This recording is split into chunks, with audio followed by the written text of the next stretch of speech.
അസ്സാം വലൈക്കും. ഞാൻ ഇന്ന് പുതിയൊരു ഫ്രാഗ്രൻസ് ഓയിൽ ക്രിയേറ്റ് ചെയ്യാണ് നമ്മൾ ദുബായ് ഓഫീസ് ലാബിൽ വെച്ച്. നല്ലൊരു സ്വീറ്റ്, ഒരു fresh and hard woody type ഒരു സ്മെല്ലാണ് ക്രിയേറ്റ് ആക്കാൻ പോകുന്നുള്ളത്. അപ്പോൾ ടോപ്പ് നോട്ട് സ്റ്റാർട്ടിങ് വിത്ത് നമ്മൾ കൊടുക്കുന്നുള്ളത് ലാവൻഡർ. സോ നെക്സ്റ്റ് നമ്മൾ യൂസ് ചെയ്യുന്നതാണ് പെപ്പർമിന്റ്. നെക്സ്റ്റ് വരുന്നതാണ് ബ്ലാക്ക്ബെറി. നെക്സ്റ്റ് നമ്മളെ നോട്ടാണ് വരുന്നുള്ളത് ബ്ലാക്ക് കറന്റ്. നെക്സ്റ്റ് നമ്മൾ ഉണ്ടാക്കാൻ പോകുന്നതാണ് മിഡിൽ നോട്ട്. ഫസ്റ്റ് നമ്മൾ യൂസ് ചെയ്യുന്നത് ബെനോസിൻ ആണ്. ഇതൊരു അരോമ സബ്സ്റ്റൻസ് ആണ്, നമ്മൾ സ്വീറ്റ് ആയ സ്മെല്ലാണ് ഇത്.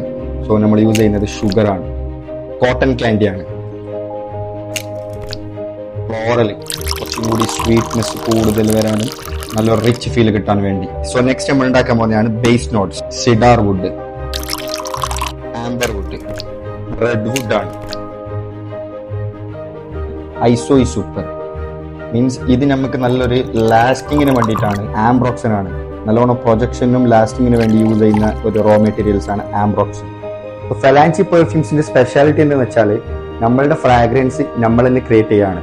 All raw materials, aroma substance, അതിന്റെ കെമിക്കൽസ്, അതിന്റെ ഇൻഗ്രീഡിയൻസ്, എസെൻഷ്യൽ ഓയിൽസ് ഒക്കെ നമ്മൾ ഇമ്പോർട്ട് ചെയ്ത് നമ്മളുടെ ഫാക്ടറിയിൽ നിന്ന് നമ്മൾ ക്രിയേറ്റ് ചെയ്യുന്ന സ്മെല്ലാണ്. അതാണ് നമ്മൾ കസ്റ്റമർക്ക് കൊടുക്കുന്ന ഗ്യാരണ്ടി.